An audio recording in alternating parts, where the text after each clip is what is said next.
Slow. Okay, we're live on YouTube.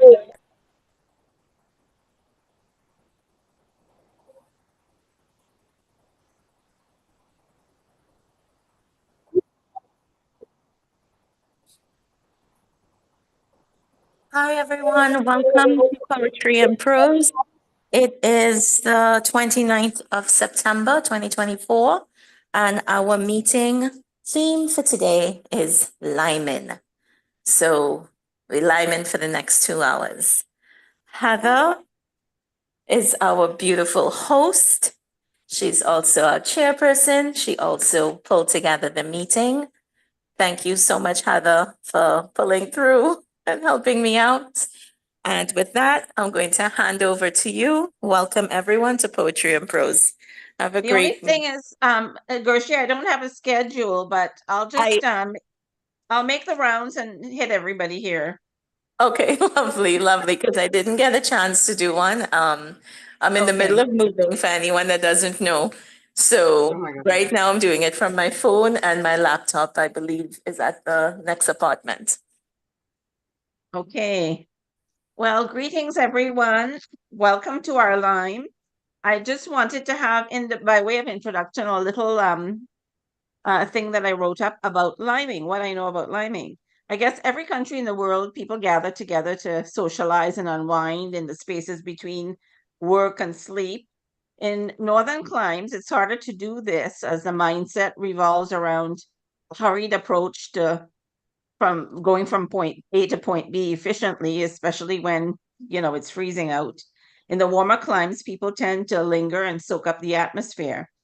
Nowhere has this tendency to hang out or lime been taken to the fine art it has become than in our twin island nation of Trinidad and Tobago. The term liming is said to have come about by locals observing English sailors, teasingly referred to as limeys, hanging around outside taverns in our port towns over a century ago. Thereafter, the act of of hanging out became liming. The word now has entered our lexicon as both a verb, to lime, and a noun, the lime. Liming has deeper implications, however, as it was a means of escape from the rigors of slavery and indentureship when slaves and workers used their downtime to relish the feeling of community that sprung from a common condition born of hardship and toil. During these times, they not only shared food and drink, but told stories, conveyed the latest news and gossip, poked fun at their masters, and told cautionary tales around the imagined spirits that have become the basis of our folklore today. Liming has also become the local bulletin board for news and views, local job and school opportunities, sizing up the opposite sex with boyfriend and girlfriend availability, and more. In a time before radio, television, and social media, it was the vital link that bound community together. Today, it has entered every aspect of daily life. There is the weekend street corner lime, the Sunday beach lime, the Port of Spain nightclub lime, down the islands lime, carnival jump up lime, etc. Possibilities are endless. Wherever two people or more gather together to shoot the breeze, there is a lime. The lime has moved on to other countries too as the diaspora has widened throughout the world, from the Caribbean to North America, Europe, Asia, and Australia, wherever Trinis have settled. One of the most poignant passages in Caribbean literature comes from Sam Selvon's classic The Lonely Londoners, written in England when Selvon was far from the Caribbean island of Trinidad that had nurtured him. Nearly every Sunday morning, like if they're going to church, the boys liming in Moses' room, coming together for old talk, to find out the latest gen, what happening, when is the next fete. Always every Sunday morning they come into Moses, like if it's confession, sitting down on the bed, on the floor, on the chairs, everybody asking what happening. Sometimes after they gone, he hear voices ringing in his ear, and sometimes tears come to his eyes, and he don't really know why. It is if it's homesickness or if it's just life in general beginning to get hard. How many Sunday mornings gone like that? It looked to him as if life comprised of Sunday morning get togethers in the room. So what happening, man? What happening? What happening then is the calling card of the lime. And here we see the deeper psychological implications to liming as a pastime. It offers a release from stress and pent up emotion vital to mental health and wellness in individuals. It is akin to group therapy. Its therapeutic qualities spring from a shared experience and collective strength that has become a unique aspect of life in Trinidad. Liming offers its participants an opportunity to show their vulnerability using humor in an environment of solidarity and bonding without fear of judgment.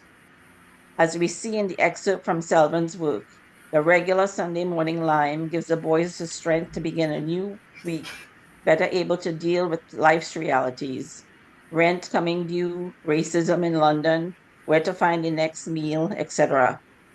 Liming truly is one of the building blocks of our West Indian community, both at home and abroad. With this, we will transition into our readers, and I will call on Frank in the diaspora.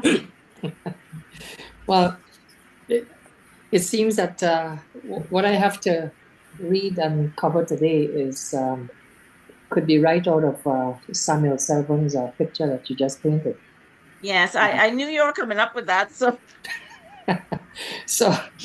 So, I'll just give a little preamble. I have a short reading, and the reading is from my first book, The Peripatetic Skylark. Now, the setting is the city of Regina in the province of Saskatchewan, which was as rural as one can get in the Canada of the 1960s. In those days, there were hardly any foreigners in that distant place in Canada. So Charlie is the protagonist of the novel, and he arrives in Regina in 1964 at age 17 from Montreal, which is about 2,000 miles away. And he was really a dunce in that school that he attended. He passed his high school exams rather unexpectedly, and at 17, he was as green and inexperienced as an abandoned child. Now, at that time, there were very few non-whites and even fewer Trinidadians in that small city. And the Trinis were all university students on student visas. So the Trinis, though, stood out in this small community. Their persona, as far as the Canadians were concerned, were people who were studious but fun-loving. They were great dancers, had a strong sense of humor, and were extraordinary lovers. Now, the Trinis were fully aware of this stereotype, and they felt obligated to live up to it. So when Charlie landed among this motley crew of Trinis, he realized that this assemblage was brought together by the commonality as students at the University of Saskatchewan. And as true Trinis, they assigned nicknames to one another, nicknames to which they answered without being offended. For example, Dracu. Well, Dracu was short for Dracula. And he morphed into what you might call a worthless person when he was drunk.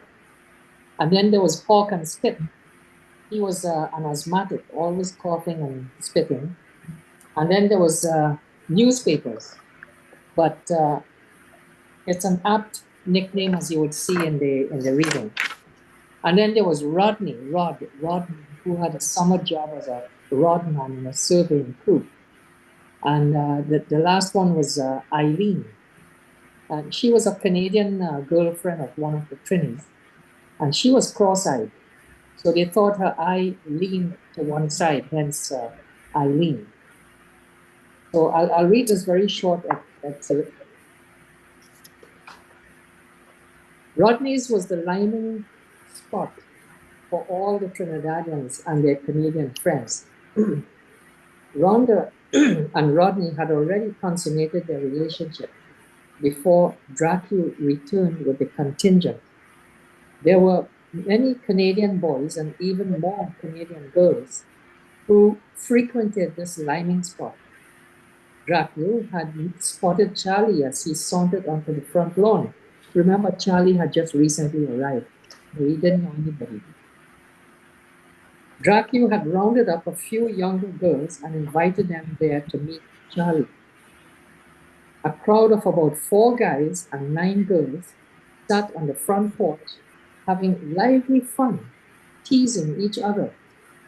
Crackles of laughter emanated from the jovial group, and the sound waves crescendoed and were heard throughout the neighborhood for most of the evening. Hey, Charlie, where have you been, man? Boy, all kind of woman here waiting for you, and you get gallivanting God knows where. Dracula teased Charlie, who just smiled coyly and joined again. He didn't wait for introductions. He handled himself decently.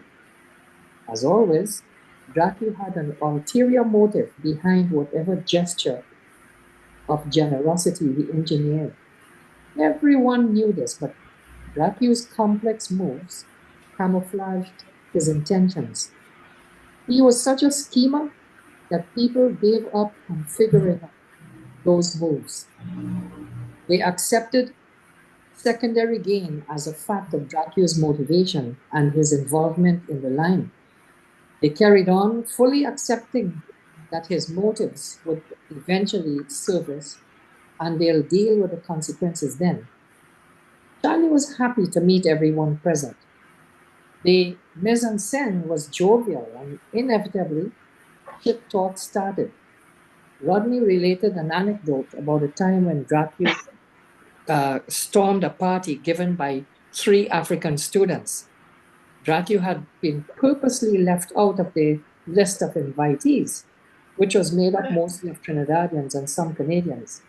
And he muscled his way into the apartment where the party was taking place. And he was already drunk or acting drunk. No one knew which. He had been known to have acted drunk in the past when it suited his modus operandi. Now,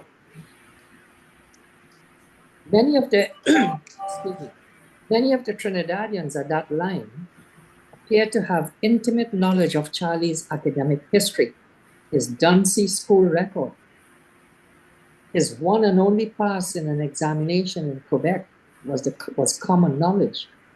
Carlton, that was Charlie's brother back in Montreal. Carlton had called ahead and briefed Rodney. Rodney, in turn, had shared Charlie's circumstances with the Trinidadian diaspora in Regina. There was a positive state of affairs, and like any close-knit family, they all planned to scheme and to help Charlie succeed.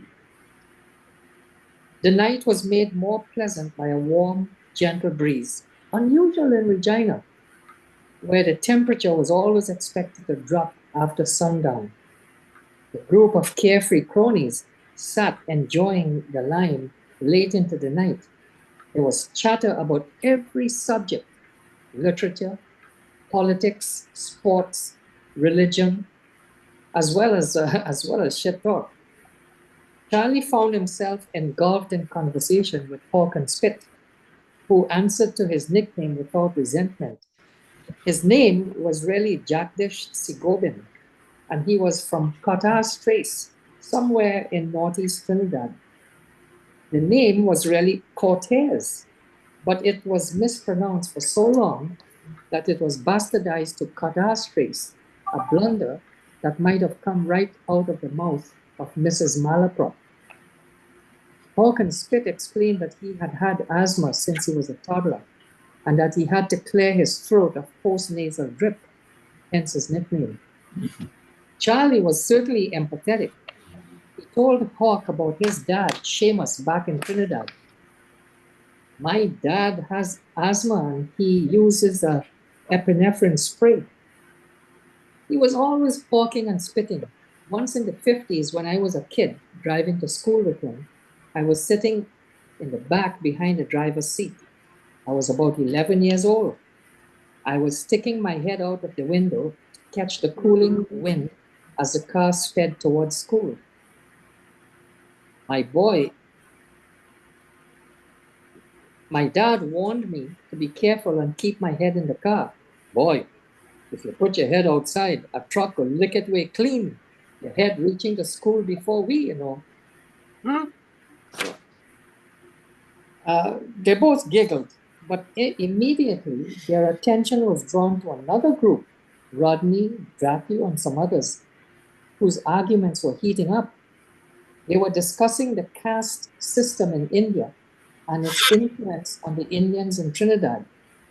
They were apparently ganging up on Ganesh Maharaj, who was insisting that his grandparents had come over from India during the recruitment for indentured labor. He claimed that they were Brahmins. Boy, I from Brahmin stock. Newspapers interjected. First of all, Ganesh, there is no such name in India as Maharaj. The name had to have been made up by the low-caste indentured recruits among the Jahajis that came over on those British ships. Newspapers was a nickname given to Brijraj by the Regina diaspora. It seemed that Brijraj Jagmohan Singh from Upper Barakpur, mind you, came from Trinidad and promptly wooed a girl he had met in a store 2 summers ago. He took her to the park and carried a thick wad of newspapers under his arm to spread onto the ground in some bushes so that they could lie down and do the things they craved on the muddy ground. However, the newspapers made so much noise that the union was not consummated. A bunch of Trinidadian boys happened by and saw them both walking out of the bushes, sporting guilty, embarrassed looks. Brijraj brought the newspapers out of the bushes tucked under his arm. He was careful to reassemble it because he hadn't read it yet. He earned the nickname from that day forth, a nickname he actually preferred over Brijraj Punwasi Jagmohan Singh.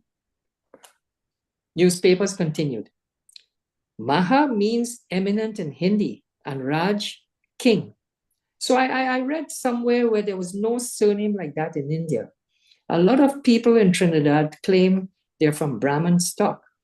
There was no business class, on those boats bringing the Indian coolies back then. There were no Brahmin sipping with the captain on evenings, supping with the captain on evenings, sipping choice wines served by a boy in white gloves. So how could there be a Brahmin on a boat like that? No one knew anyone's pedigree, so people pounced on the opportunity to elevate their status to either a Brahmin or Kshatri or Vishriyas. Ganesh genuinely felt no sense of superiority in claiming to be of Brahmin stock.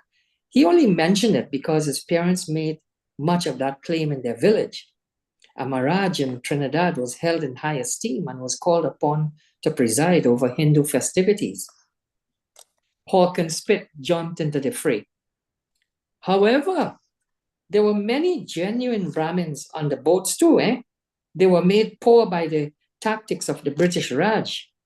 And although the Maharaj Brahmin connection was doubted by many, people in Trinidad pretended to recognize those who claimed to have Brahmin stock as a sort of substitute for the real thing, like decorating a room with plastic flowers instead of real ones. The plastic served the purpose, but everyone knows they're faked. It was a win-win situation, the bogus Brahmins enjoying deluding themselves about their elevated status, and the rest had a make-believe Brahmin as a figurehead at the festivities.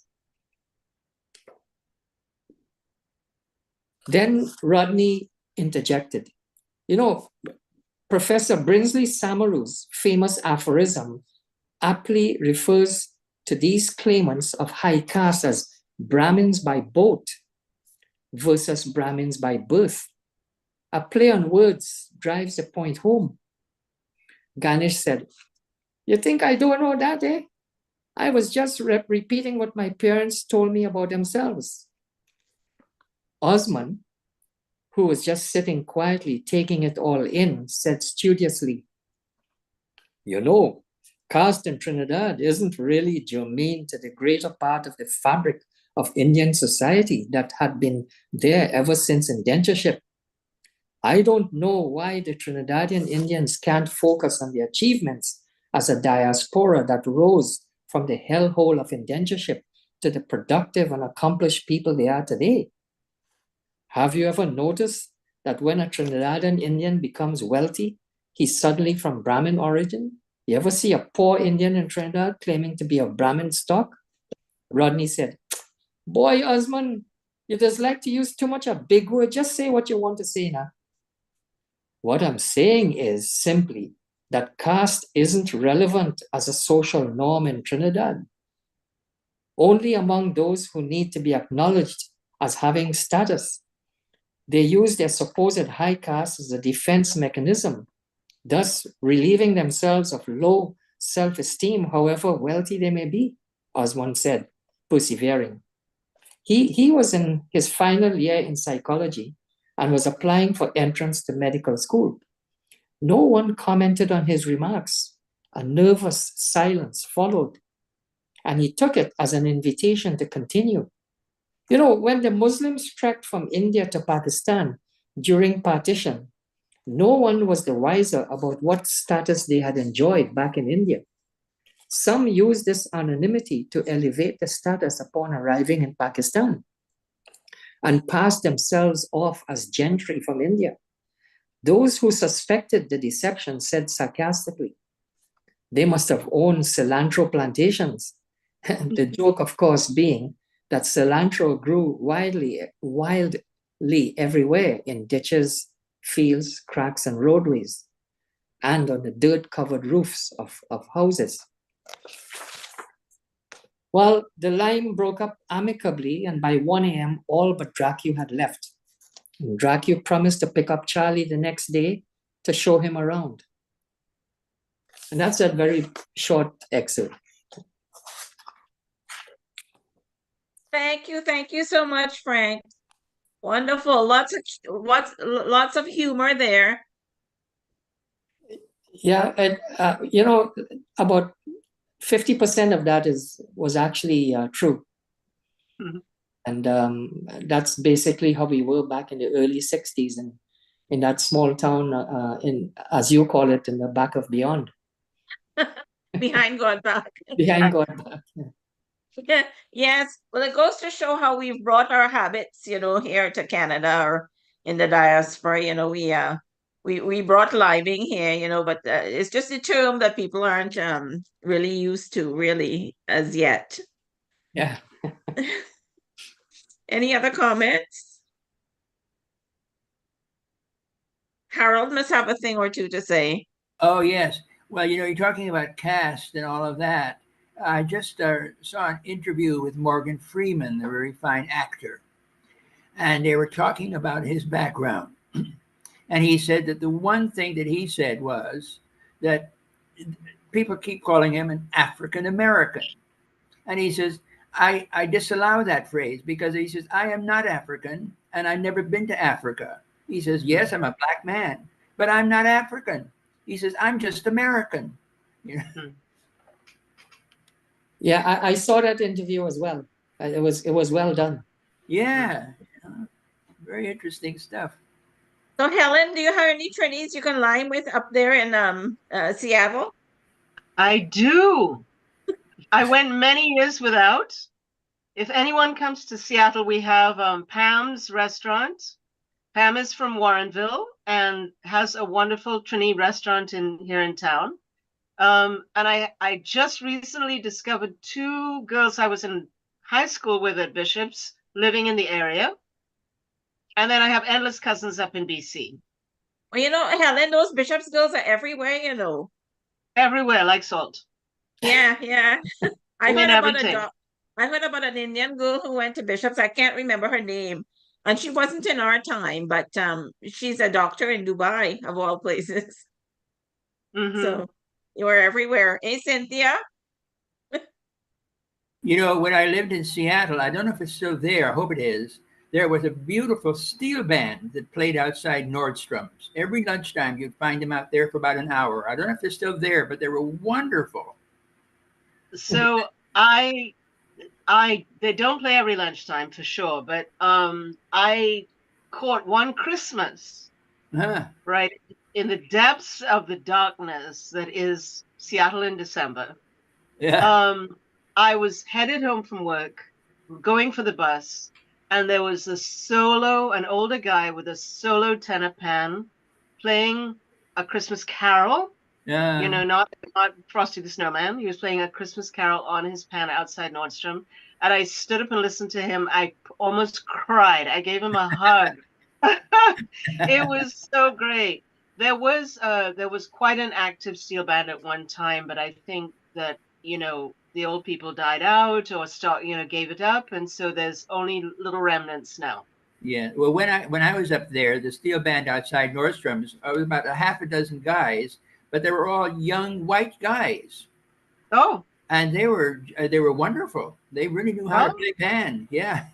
hmm Well, in the same vein, I know of a Trinidadian who was a teacher up in the Canadian Arctic teaching, what in the old days we'd call Eskimos, but that's a derogatory too. We use the word Inuit. You're teaching Inuit way up in the Canadian Arctic, and he had them playing steel drums. They had a couple of bands, yeah. hmm Well, maybe we will try to move through our list here, and maybe Motilal, you have something for us? Yes, I do. I'll have you go next then. Okay, all right then.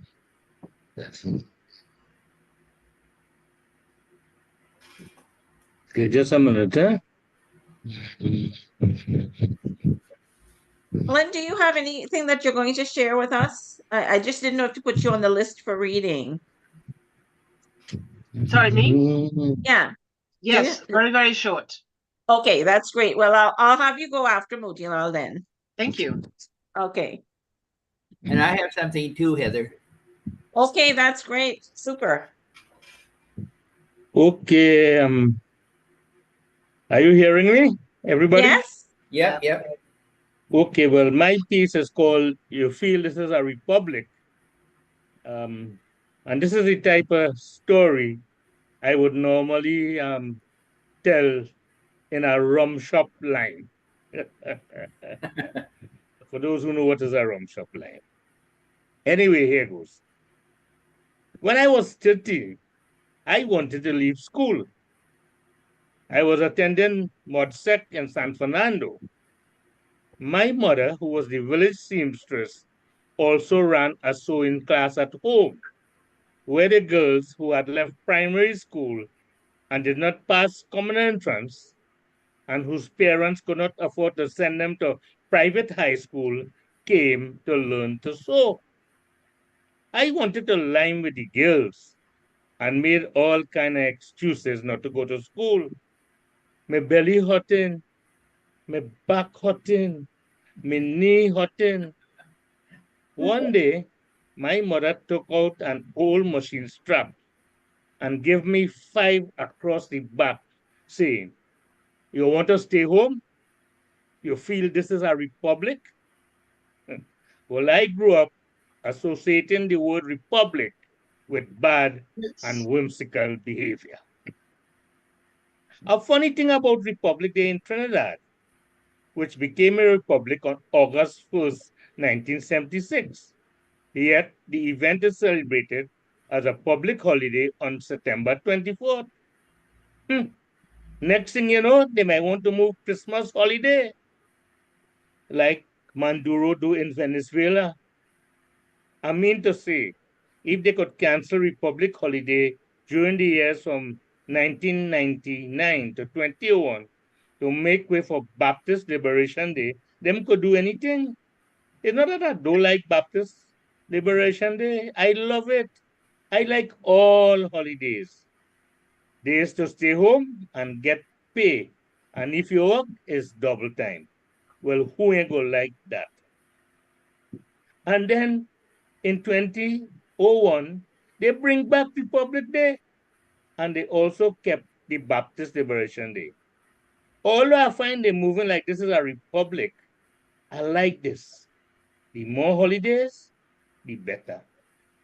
Like the man that has called Republic. Well, he wife leave he and gone with the drug man who living up the road and who have plenty money and buy a car for she. While she living with the drug man, she's still coming back and cooking and cleaning the house and going back in the evening. For 4 years she doing that. And then the drug man get locked up and police seize the car. The bank take the house and now making a jail. Well, just like that, she come back. Just how Republic they come back. And look, she living with she first husband. Good, good, good. People just do what they want in this Trinidad Republic, you know.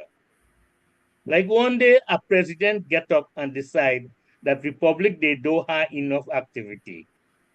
So he say that the national award ceremonies, which was always held on Independence Day, will now be held on Republic Day. Well, just like them president in all them banana republic, he only lasts one term. Poor fella. Some people never like the word republic, like my Archie, who was always putting she money in Barclays Bank Penal for years. In the 1970s, because of pressure from the Black Power movement and trade unions, Barclays Bank sold most of its shares locally. And in 1981, it changed the name to Republic Bank. Archie, who never trusts anything local and worse with the name being Republic, went in the bank and take out all she money. Republic Bank, she questioned. In a republic, they just do what they want. My money safer under my mattress. It have a bar in San Francisco nearby the cemetery that's called Republic Bar. It does have fight nearly every Friday when man get paid. But they had the coolest carrot. If I pass in, I go buy one and pay an extra 25 cents for a bottle to take away. I not drinking in day. It always have man hustling you for cigarette or a drink. And the place not so clean. And the waitress smoking cigarette when she bring in cutters and thing. Them doing they want, like what they want. They feel it's a Republic Day. It have a sign outside, no peeing on the wall, but the urinals vamping as if it ain't washed for months. The bar get the name Republic because people just do what they want in there. Talking about bar, here what happened on Republic Day a few days ago. You know, all bars supposed to remain closed a few years ago. You know, all bars supposed to remain closed because of the COVID. Well, Ron and Steve gone by the plug shop in the morning to buy duck. Long line in Pinal every public holiday except Diwali is lined up by the plug shop. Long time they ain't meet up and long time they ain't take a drink. The minister say you could buy in the grocery and drink home. But all real drinkers know home drink can't taste like shop drink. So they made the order and pay and say they go come back to collect in an hour.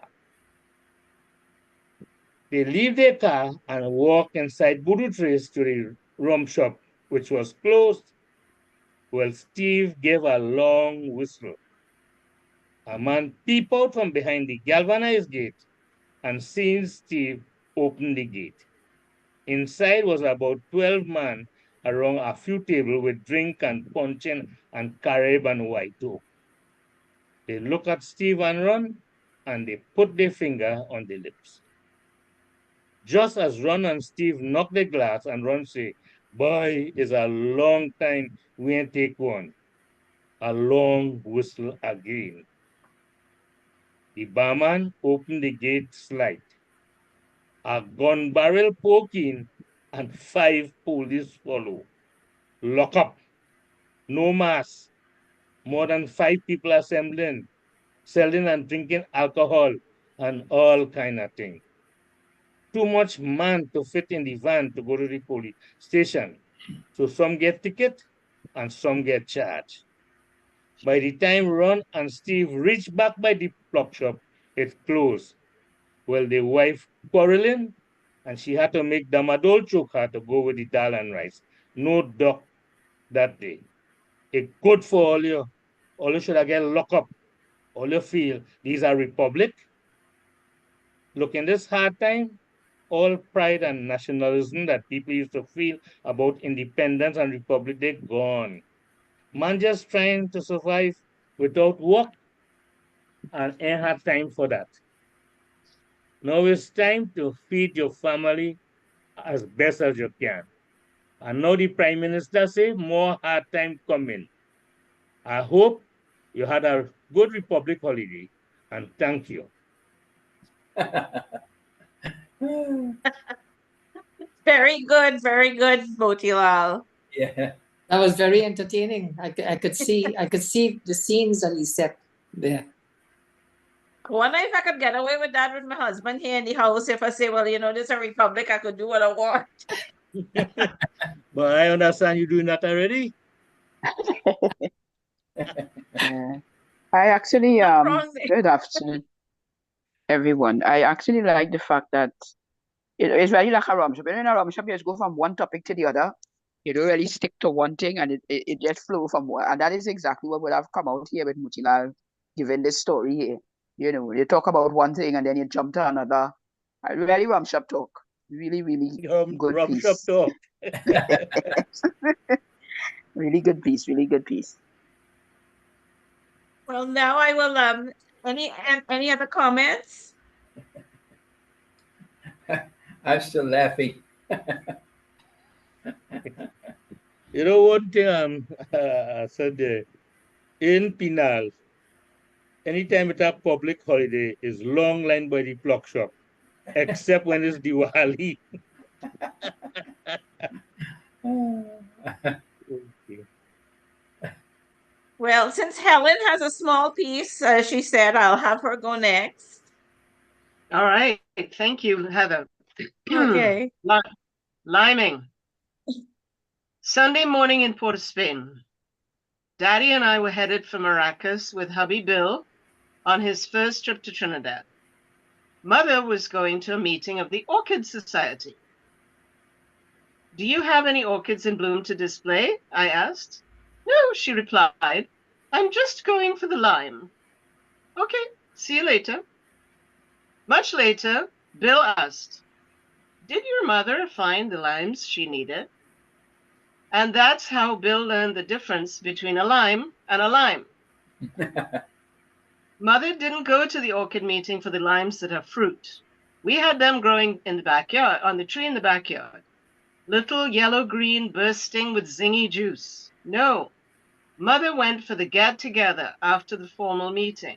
People breaking out drinks and snacks, settling in for talks and jokes, voices rising and falling, rolling tides of laughter, that kind of lime. Bill fell in love with Trini lime juice, especially in rum punch, and the spontaneity of Trini limes. He made good use of this lesson in Trini vocabulary, which he learned from my English mother. Mother and Daddy had met as students in England when he was studying medicine on a colonial government scholarship. They married in 1948, and Mother came out to Trinidad just before Christmas. Talk about limes. Mother said every house she entered was full of people who didn't live there. It took me months to sort them all out, she commented. Trini Christmas, busy, hectic, full of limes. Growing on trees too.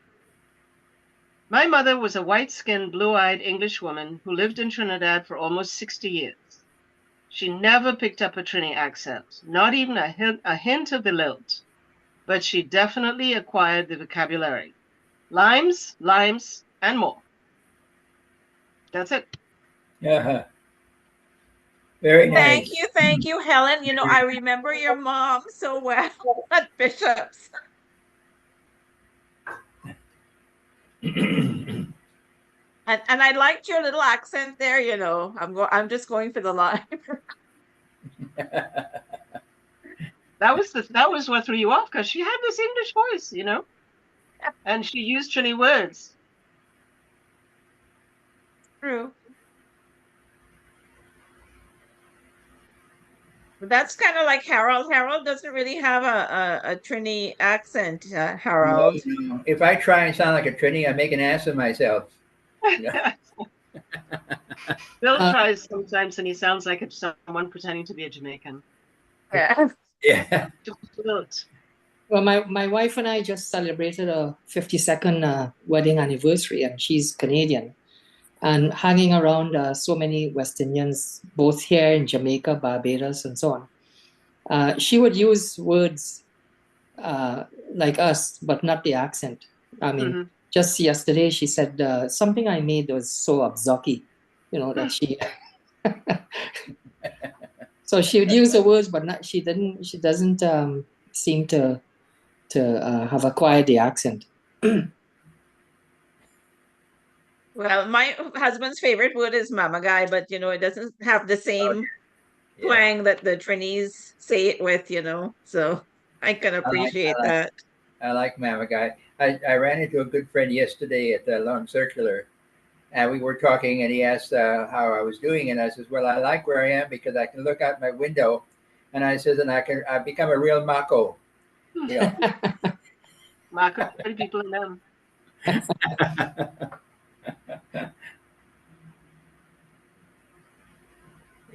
Well, going down my list, I wonder if Krishna has something for us. Krish, you there? Yeah, good. Yes, I have something. Okay, I'll have you go next. If all you're willing to listen, yeah, as usual. Well, today is the 29th of September, and it is a special day in my life. How is it a special day in my life? It is a special day in the life of my first wife. That's how. Today is her birthday. And what is extra special about today is that she has reached the milestone of 70 years today. The biblical Three three score and 10. Yeah. And she's older than me by a few months. I am hoping to reach that milestone in November. So there's a little ulterior motive here. I want to use the occasion to dedicate a poem to her on her birthday. Now, the poem is also significant. I wrote this poem in 1981, and I entered it in a competition organized by the National Cultural Council of Trinidad and Tobago. And out of, according to the judge here, out of 311 entries, poems, this poem was adjudged winner. And when I looked at just the other day, I looked at the prize winners, the list of prize winners, because I have my these clippings now in a display folder, right? I suppose all of us have that. If you don't have it, you should, right? All where you performed, what you got, and so on. So, and when I looked at the list, I see poetry first prize, Krishna Samaru, right? And the poem that I'm going to read. An essay, should the state support the arts? And if so, to what extent? That was the question for the essay, the topic. And I see second prize, Cynthia M. Birch. Who is that?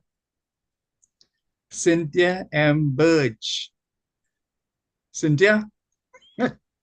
Second prize, girl. Congrats. Thanks so much. Yes. I don't even remember that. I know you might remember that. But here it is. Okay, here it is. If you want a copy, I could send you a copy. Yes, All right, I'll take a shot and send you a copy of it. lovely. Yeah, you should have that. Thank you. Okay, so right, we got married in 1983. We had 3 boys, no girls. We have Rajiv, Sanjeev, and Kavir. I named it. Rajiv, Rajiv Gandhi was the prime minister then. Well, unfortunately, he was assassinated. Rajiv Gandhi was the prime minister of India, so I named my son after him. And then Sanjeev was obvious. After Rajiv, there's not a girl, so Rajiv, Sanjeev. And Kabir, I got from a student from the school I was teaching. I asked for a name, and the student wrote down a short list of names. And one was Kavi. When I checked it up, I see Kavi is poet, and the name that people use is Kabir. So I used Kabir. People say Kabir also, Kabir, but I use Kabir. And we have one granddaughter. She celebrated her birthday on the 20th of September, her 6th birthday. And Frank said he would have made what, 52nd anniversary. Congratulations, Frank. If Radhika and I had stayed together, we would have made 41. We separated in 2002. And I am now with Caroline and Singh. So I wrote a poem for her, and it was adjudged first place. And I'm going to read this poem for her on her 70th birthday. And I hope she will see the recording sometime. It's called View from a Gallery, and the gallery is their home in Couva, where she is from. View from a gallery for Radhika. Oh, I didn't tell you her name, Radhika. So Krishna found his Radhika. Yeah, boy. It was a perfect match, you know, this kind of match made in heaven. Krishna found his Radhika. Cynthia, yes, I'm on the 7th of November. 7th. So Krishna found his Radhika. What Krishna did with his Radhika? Well, boy. Things happen. So, view from a gallery for Radhika. Homo erectus, I stand upstairs on newly polished wooden floor before a maroon painted banister in a country gallery, fronting the long and winding side road, reading from a sizable paperback dictionary of American idioms, strung out to suffer because of a lack. Behind, my intended is doing her household chores, and I find myself passing the hours waiting and reading. My life, it seems, in between breathing, has been a series of waitings and readings. And now, urged by my friend, paper and pen, I begin to write. Waitings, readings, writings. Tall and tender, palmy trees in the light wind gently sway. At a girl child running not too far away in an open field, carefree and wild, a mother yells.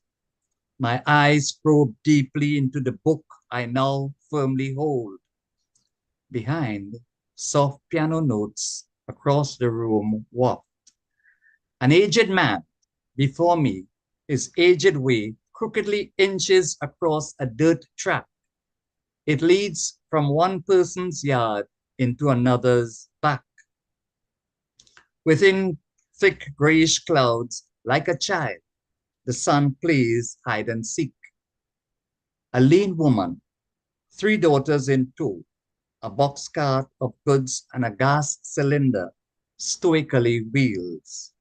At the end of its tether, on a clump of razor grass, a black coat chumps. The piano makes way for electric guitars. In the late afternoon, a wind carries westward the gray clouds, exposing the sun's hiding place. On steps before doors left slightly ajar, mongrels lie sluggishly on guard. They yelp at boys who, as wanton as ever, fling fine stones of gravel at them. On a bicycle squeaking with each turn, a full-bodied man, barebacked, coasts by. A cock crows 3 times straight. A truck rumbles past the gate. Cotton flags tied around bamboo stalks flutter in today's wind, commemorating ceremonies of a dark, distant past. My eyes flit across the lives before me. Ears pick up sounds of the lives behind. I feel somehow life passing me by, like the vehicles that drive past in a flash, like the folks who stroll past casually. I feel aloof, apart from all that is going on, strung out to suffer because of a lack. Yet I keep the paperback I hold open. It is the life I have chosen. It is the life I have come to know. Waitings, readings, writings. Homo sapiens, beyond I search. On the sharp outline of an old easy church, my eyes drop. Behind the wide expanse of green cane tops, among a cluster of royal palms, it beckons in the mild breeze, offering another life, another world, in another time, another place, beyond waitings, readings, writings. Someone settles a glass of freshly squeezed orange on the balustraded banisters. With a smile and knowing eyes, each other we greet. It is the woman in my life. On the winding road on which I see life passing by, she is the one to set me. On the road behind, the life into which I long to be, she is the one to set me. To breathe, muse-like, new inspiration into my chosen life. She is the one.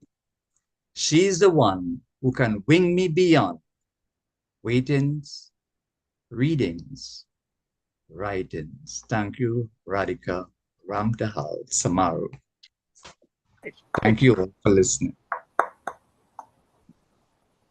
Oh, very eloquent, Krishna. Yeah, thanks.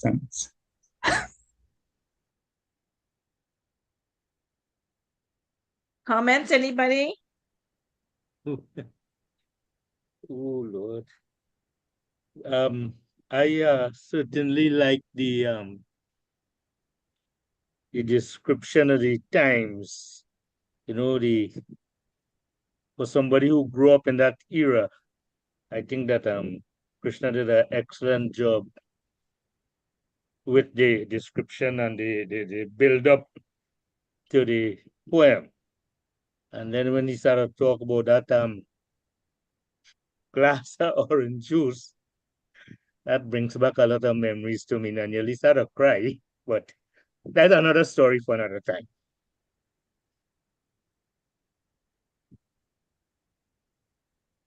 A very, very comprehensive view. As he was reading, I was just seeing everything in my mind's eye. It was just captured, really, it was captured beautifully.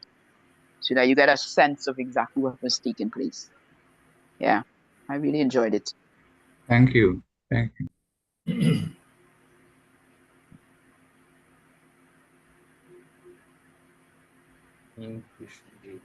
Oh, and today I cooked duck and I bought dal puri, but of course she would not partake of that, right?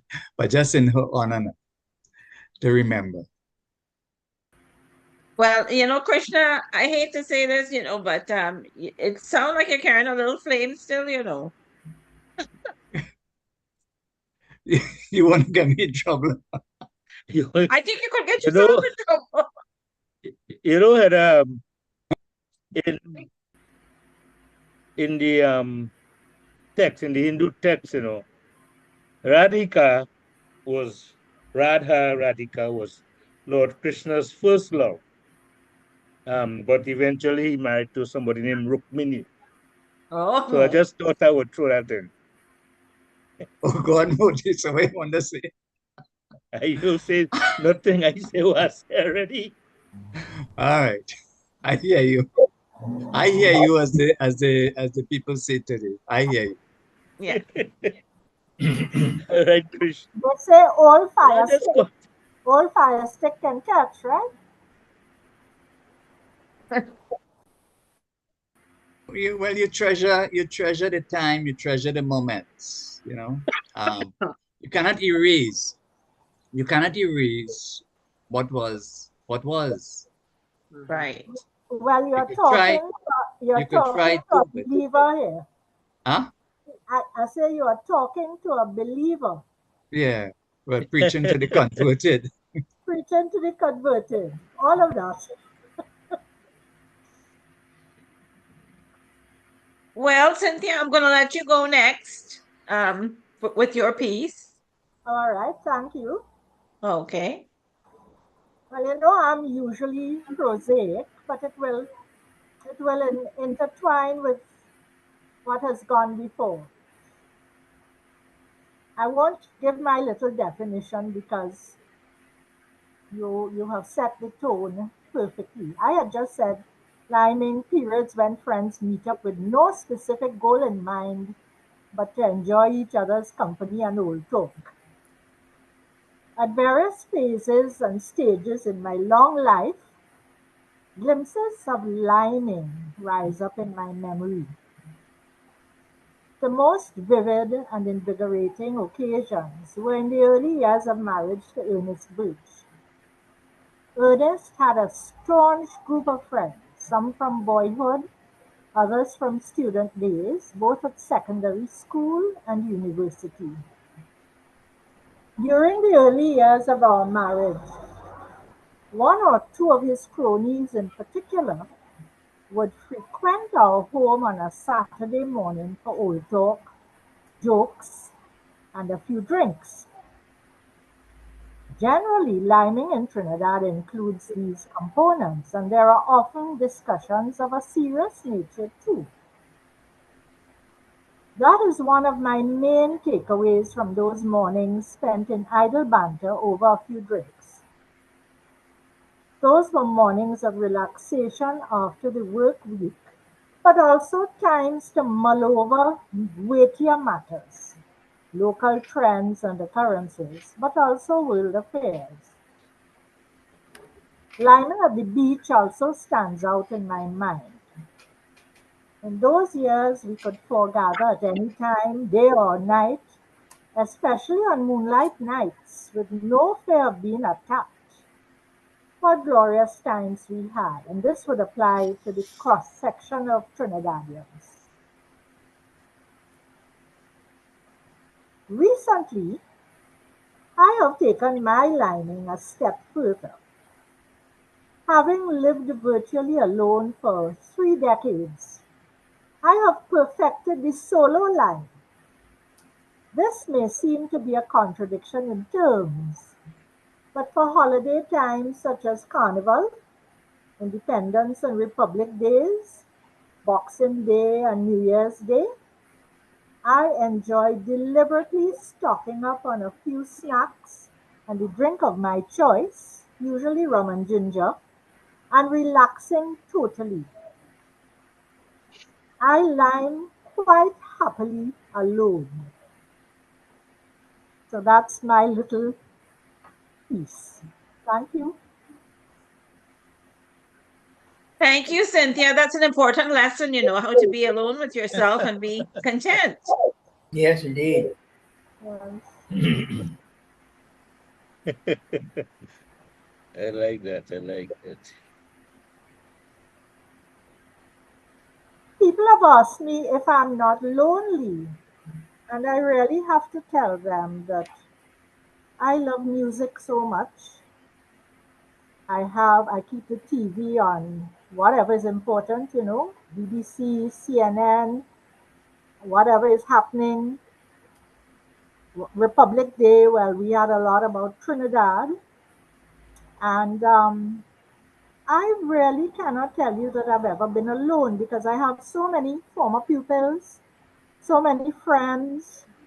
I've lost a lot, a lot have passed on, but I don't get depressed very often because there's so much to do and thoughts come into my head at all hours. Some of you know because I send a message all 2 o'clock in the morning. Because by 5 o'clock, no, by 5 o'clock I may forget what I wanted to say or wanted to send.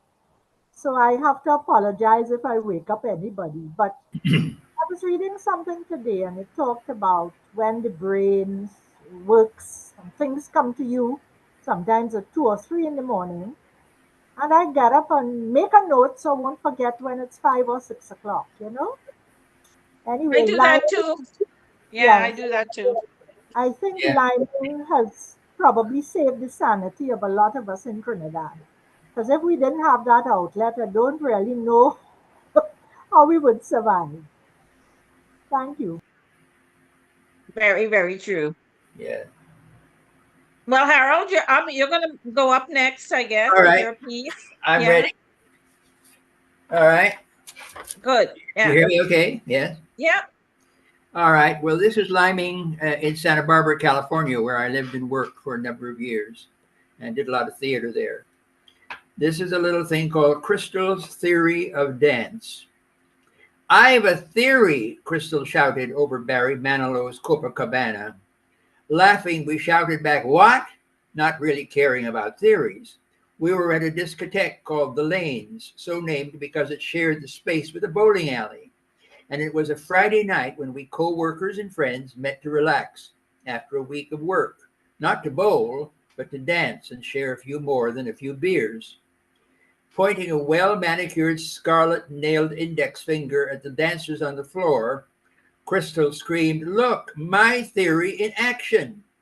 Competing with Barry knocking himself out over Lola and Rico at the Copa, I shouted, "Okay, I'll bite. What's your theory?" With a laugh, she bellowed, "Men dance the way they make love. Some smooth as silk, some herky jerky, some just plain lost, have no idea what to put where." That statement caused all of us, a party of 10, to forget all about Lola and Rico's adventures at the Copa and laugh uproariously. Not bothering to raise her voice, Devlin, accounting, asked, "That's your theory, Crystal? How can you prove it without sampling the performances of every guy on the dance floor?" "Oh, I don't think that'd be a problem. Not for Crystal," chimed in Lucy, publicity. "She wouldn't have a theory if she didn't already have a solution. And after all, she is in customer service." Everyone laughed, even Crystal. "Interesting idea, though," said Marianne, front office. "Though I won't ask you, Crystal, how you came up with it." "And wouldn't that be true of women, too?" asked Leon, Photolab. "After all, if us men are supposed to be judged lovers by the way we dance, you gals can be too." "Sure, but I think us gals are a bit more subtle." This from Crystal, who added, "And we know all the moves better than you guys. We've been better at them ever since Eve seduced Adam with that apple. You fellas have never recovered." Well, on that piece of sound truth and wisdom, I think we need another round of drinks. This from Maxine, advertising, who signaled for the waitress who sashayed over. "What'll it be, another round of Miller?" she asked. "Sure, Chloe," answered Gus, printing, "but not the light, the good old-fashioned full-bodied Miller." "You got 'em," Chloe said. 10 old-fashioned Millers, no lights." Just then, a middle-aged man came over to our table. "I know you're all at McGraw-Hill and busting your tails in its real estate marketing division," he said. "How's the big bad New York publishing house doing out here in California and in expensive Santa Barbara, no less?" "We're doing fine, sir," Lucy said. "The real estate market out here is blooming. We're here to celebrate the bloom. Care to join us?" "Thanks, but I have my own party over there. Thought I'd just pop over to say hi, as you all seem to be having a good time together."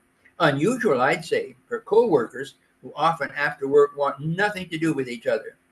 Yeah, I suppose so, said Ron, chipping.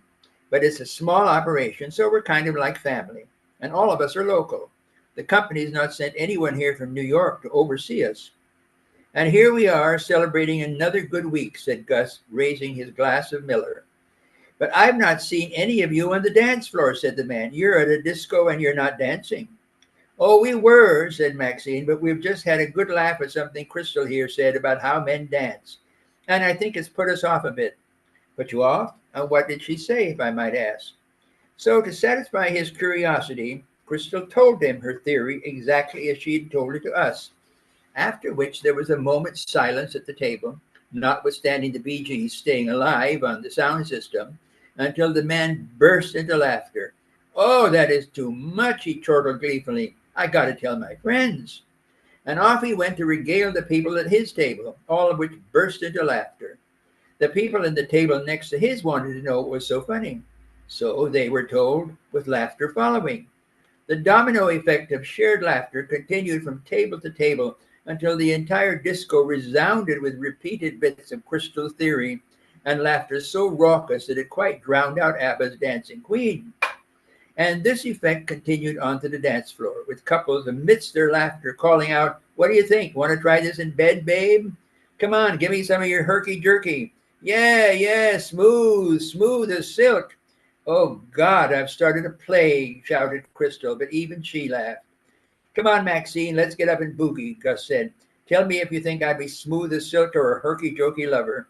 And he grabbed Maxine's hand, and off they went onto the dance floor. They were quickly followed by Ron and Crystal, with Ron loudly calling out, don't tell me, I don't want to know, I don't want to know." That evening at the Lanes kept us laughing at work for many months, with winks and nods and good-natured double entendres. And the laughter also continued at the disco.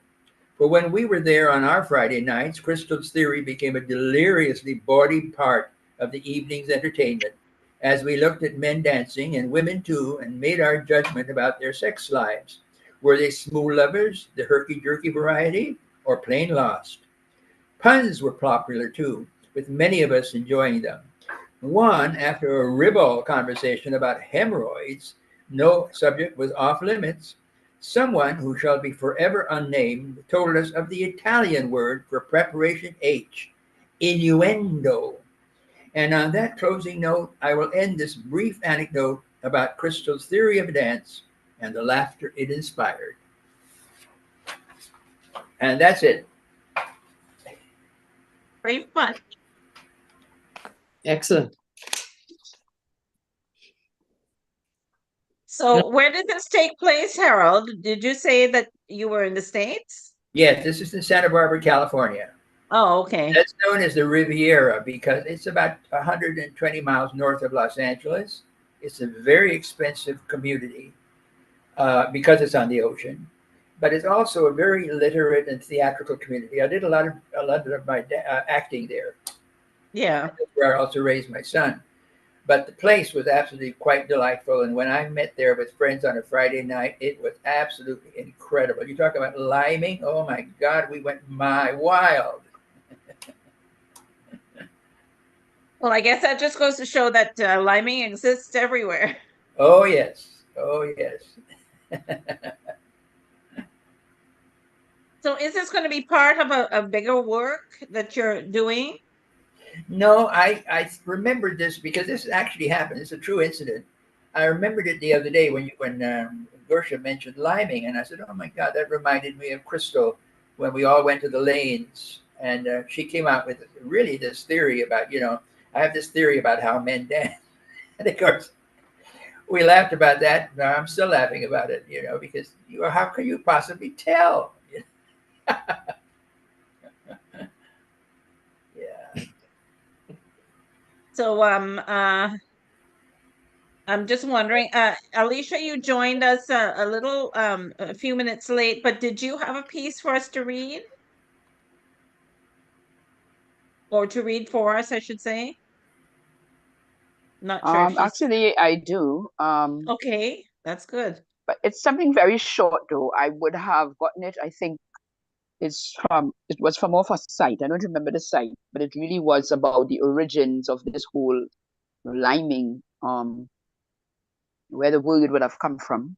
Right. I got it. So it was from it's either a Trinidad author or West Indian site, one of those. But so I'm going to read it. It's short though. That's good.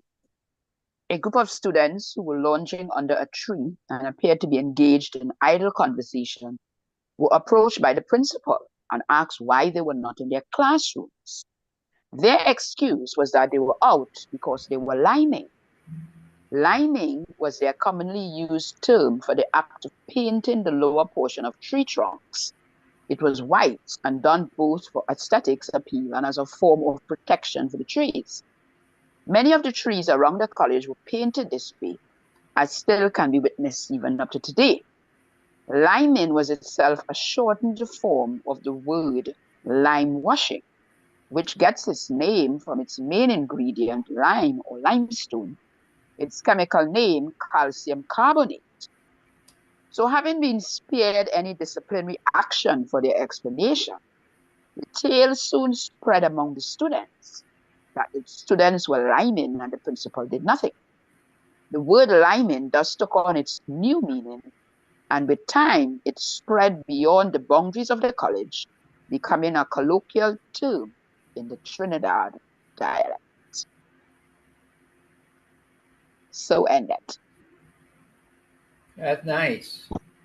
Well, Alicia, I posted something very similar on the QRC Memories website that Angelo Bisesing had written that story.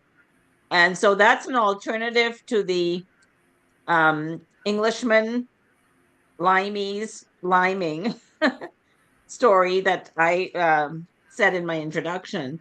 So yeah, that's a thing as well. So who knows where the Yes. truth lies, really? Yes. Well, And of course, the origins of a lot of things that we do have so many traditional, it can be traced back to so many different things that has the same, yeah. So it was a very interesting piece, and I just thought I would share with you that's very guys. nice. I think one of the interesting things too is, when you think of the people in England that are known as limeys, that word actually came from the fact that to prevent scurvy, it was found that if they kept limes on board the ships, it would prevent the sailors from getting scurvy, and so they became known as limeys. That's right. Yeah. Wow, interesting. Yeah. Well, it still ties back to the Caribbean anyway. Yes, it does. It does. It does. Yeah. Yes. There's another interpretation. I don't know where I got it from, but I really can't pinpoint where I got it from. Somebody, I don't know if it's Walcott or somebody said it. But people could double check this. That another interpretation of the word the lime is that during the plantation times, the wives of these planters would meet for their socials, and they used to have lemonade made from the lime. And so the lime juice became part of the gathering, right? The socials. Yeah. So I think one of them must say, "Are we liming today?" Meaning, are we getting lime juice? I don't know. I think I heard that from somebody. I don't know how authentic it is, right? But I'm throwing that out as another interpretation that Well, can that's be. a good story, but I hate to think that a group of white women come up with that. Well, yeah. But anyway, we claim it for our own now,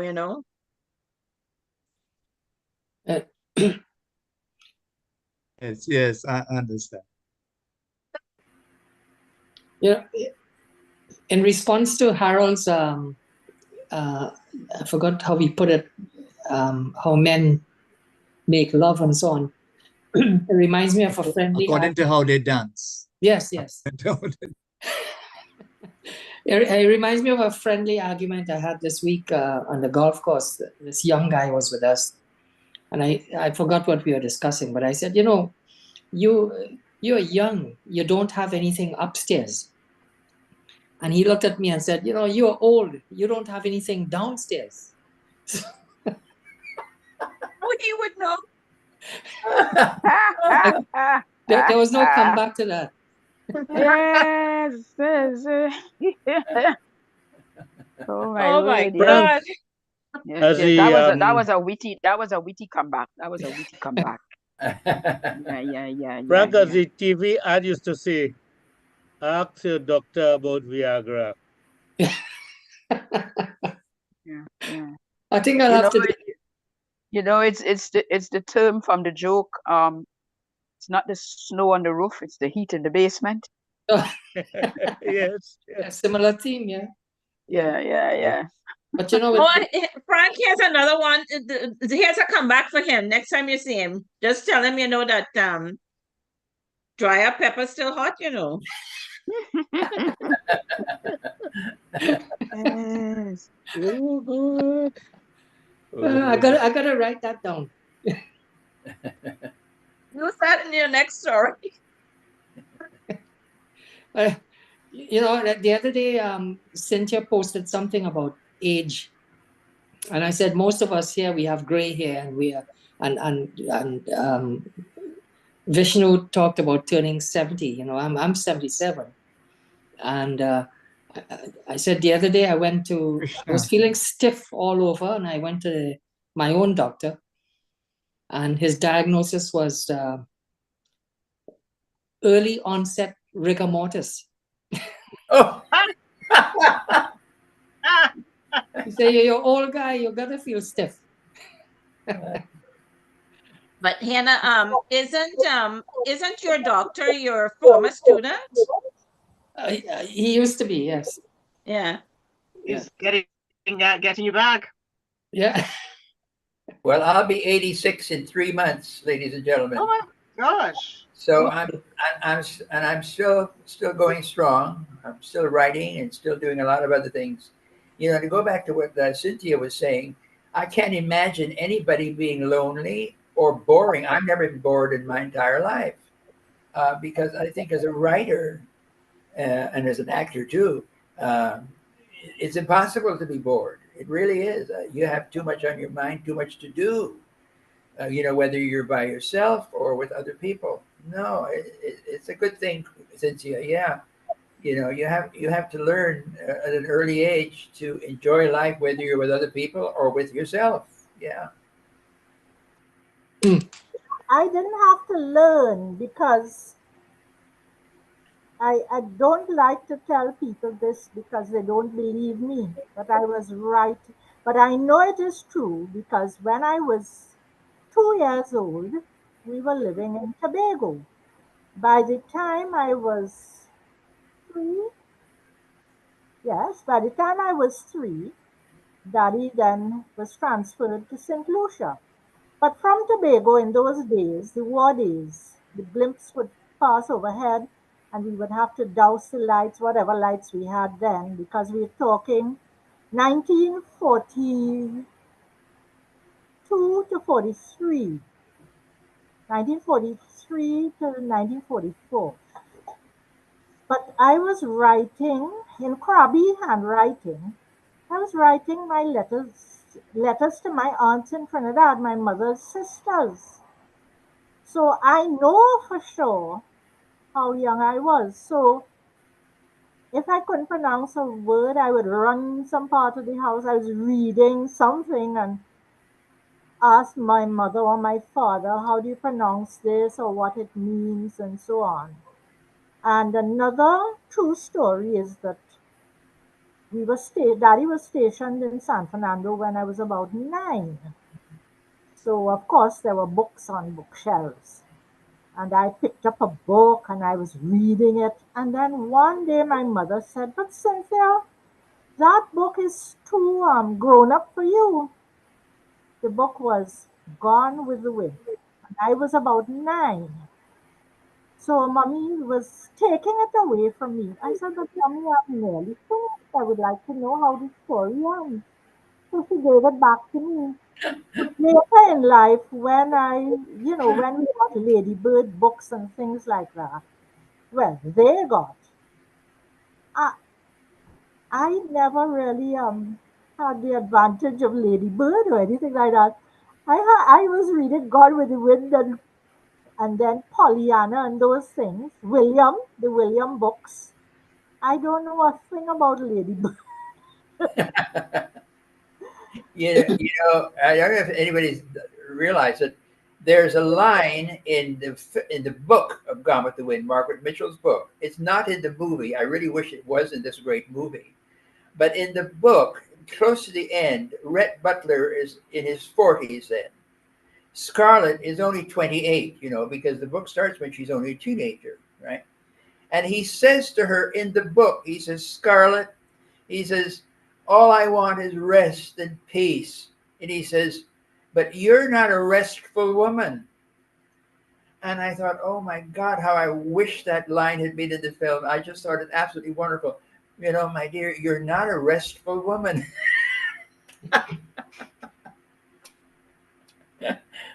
Oh, yes, yes, yes. Well, my little poem that I wrote for Liming is just a jaunty little light thing that I wrote, and I'll just put myself last. We still have a fair amount of time left, though. Anyway, this is a little fun thing called Weekend Lime.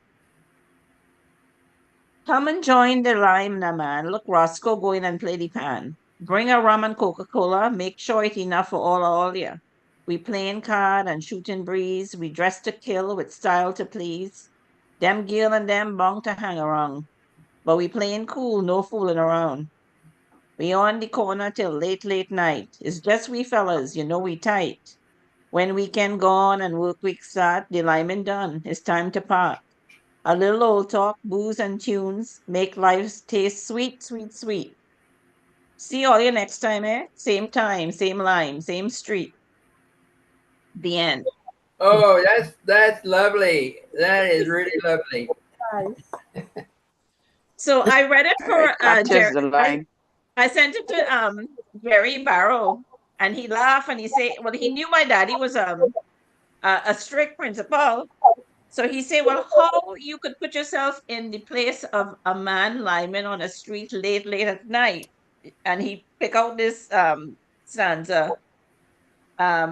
We on the corner till late night. It's just we fellas, we tight. I say, well, is there such a thing as imagination? I don't know if we realize that we don't have robins here in Trinidad. That's No. But robins lime because what they do is they like to eat pyracantha berries when they're overripe. So that means they're fermented berries. You haven't lived until you've seen about 30 or 40 robins drunk on the ground, flopping around and making one hell of a racket after eating all these fermented pyracantha berries. And it will go on that way for quite a while until the alcohol wears off, because they can't fly. They try and they flop and they bump into things. Oh, it's a scream. But that's the robin's way of liming. Yeah. Then you realize it's a phenomenon that belongs to all of nature. It's just nature's way of unwinding. Yeah.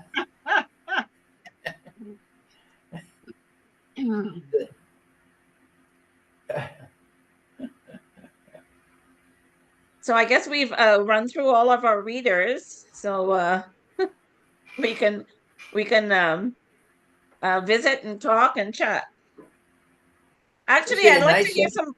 We'd like to hear some more from Krishna there. Krishna, don't know if he's still there or not.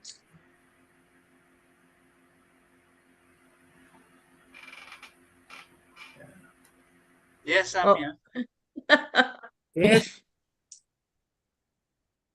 Well, you're always so eloquent, Krishna. Come out with something now. No, not today, not today. As I said today, very sentimental. Throwback to a time. So let's keep it at that. All you can talk at length. But I heard about I heard this guy is an elderly comedian in the States. His name is Andy Huggins, and he said a funny thing about getting old the other day. He said he went to his he went to pre-arrange a cremation at the funeral home. So he asked the guy, "Well, what happens if I die in a fire?" The fellow said, "Well, you get half your money back."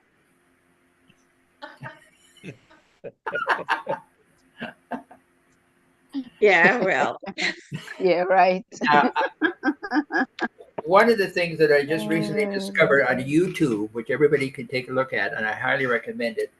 Back in 1960, I should say way back in 1960, Mike Nichols, who went on, of course, to become a very great director of film, and Elaine May, who also became a very great screenwriter and playwright, had an act together called Nichols and May, and they performed it on Broadway to great success.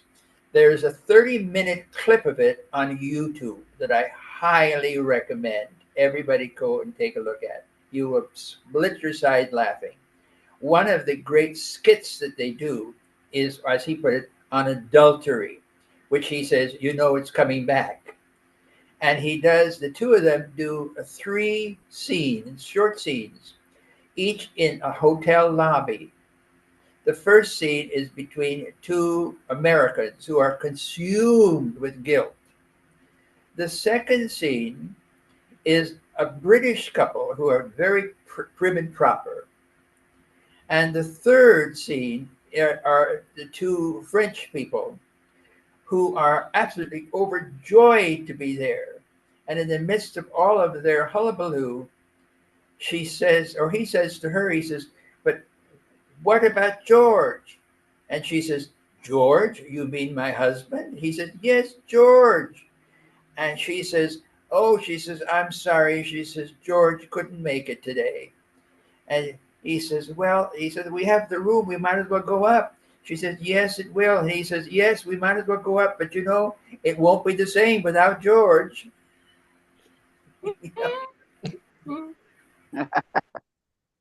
The Oh, gift la. there.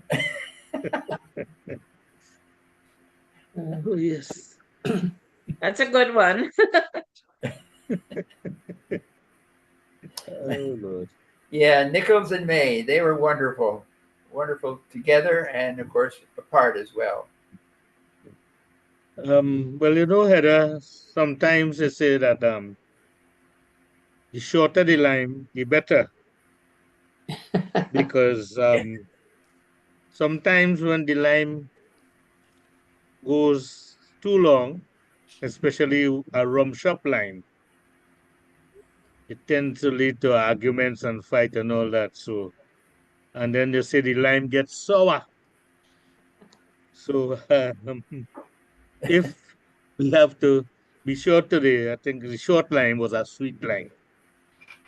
Very good. Well said. Well Yes, said. yes. Totally agree. Totally agree. Well, we it's at well, my time is different than yours, but it's what 2:30? 2:30, yes. 2:30 Trinidad time. Okay. So Yeah. we can take the last half an hour off if you'd like, and we'll reconvene in 2 weeks. And I'm not sure what's happening in 2 weeks. Gersha might be totally moved by then. Motilal, do you know when Vishnu's Oh, well, we have two things coming up. We have Vishnu, his book, and we have Haricharan Narayan, who passed away last year. He has a new book, The Cosmic Child. yes. So I was talking to Vishnu, and Vishnu says that we would do Haricharan for 30 month for October and do Vishnu for November, because he Okay. says he is already in the spotlight right now, so that November would be better again to reignite him. So we plan that, and we also would be having at the end of the month a Halloween special. So we're looking forward to having some of these creepy stories, these ghost stories, and all that. So just putting everybody on notice, start to work on your ghost stories for October, the end of October. End of October, okay. So, okay, well, that's the schedule for what's coming up for the between now and Christmas. Of course, we'll probably have Diwali and Christmas as well. So, Oh yes, and well, we're looking at Diwali too.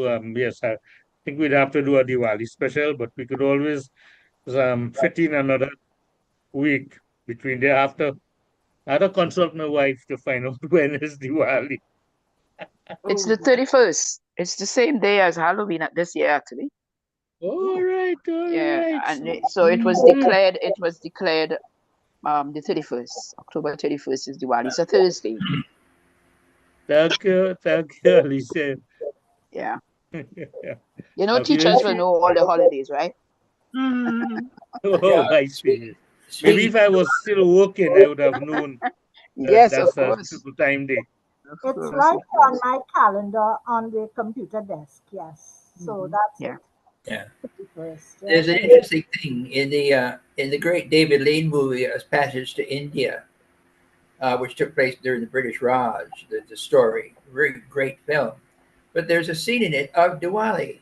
Alec Guinness is in it, playing an Indian Brahmin, Wow. and there's a scene in it in which he is shown lighting the candles.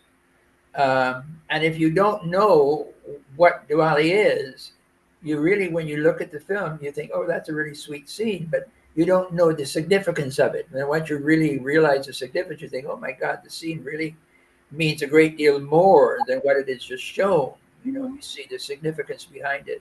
It's a great film, A Passage to India. Yes. well, David Lean was always authentic, in his portrayals of history Yeah. and customs. Yeah, Well, David Lean, when he did A Passage to India, and I'm always amazed when I realize it. David Lean, when he directed A Passage to India, and he directed it in India, and also edited the film, and also wrote the screenplay. David Lean then was 80 years old. 80 years old and still doing all that remarkable work. So, it's a good thing to know. well, Helen, I'm so pleased you're able to join us today, and I loved your story. Well, Yeah. Only thank you. because I really can picture your mom because I knew her. Yeah. Well, I have some ghost stories. I'd love to share them on Halloween/Diwali or when the group is. So I follow the group on Poetry and Prose. So thank you so much. Always a pleasure. Well, we're looking forward to seeing you for Halloween and Diwali. And Nice meeting you, Helen, on Zoom. and um and the pieces in between too that Motilal was talking about. Both of those sounded interesting. Those contributions. Heather, Thank you all. the doctor in Dubai, is it Korea cousin? I think so. Because Yes. Korea went to Bishops, I think, and then one of my former pupils was working in Dubai, and she sent me Yeah. pictures of Korea and herself. So when Yes. you said it, I googled it, and I've actually emailed you what I found on Google. Yeah. About Okay, that's good. Yeah. this Korea cousin. Well, cousin. well, the one that's a doctor, she was complaining because she said that Miss Sherlin called her father up and told her that she wasn't allowed to come back to Bishops anymore in the fall for the fall semester because she was better off going to secretarial school. Oh. And then she ended up being a doctor in Dubai.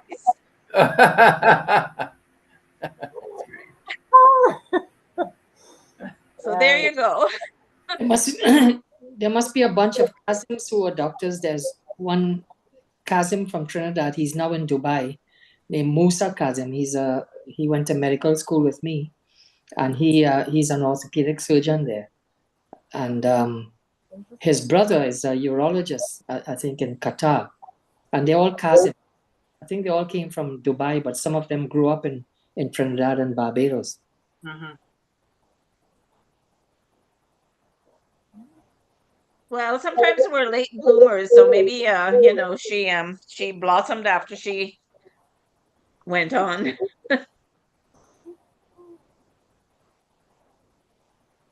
Great fun. Okay, well, Well, thank you folks very much. We'll sign off now perhaps, and we'll see you Thank you very much, Heather. Thank Yeah. you, Heather, for hosting. yes, thanks. Thank you. There we go. Oh, I don't even know how to leave. Is there Bye, a thing that everyone. is there a thing that shows you how to leave, how to get out of this? Okay, I All will answer right, that, red Heather. button. Okay, thanks everybody, and Yeah. looking forward to seeing you for the next Poetry and Prose. We'll be putting up the notice and we'll be telling everybody. Thanks again. Great. Work on your Bye. ghost Have a good stories, week, work on your everybody. Bye-bye. Diwali Bye-bye. stories. Bye. And All right. hope to And see you this. Hope to see you this week, Bodhi. yes. Okay, thanks and Okay, take care. I'm gone.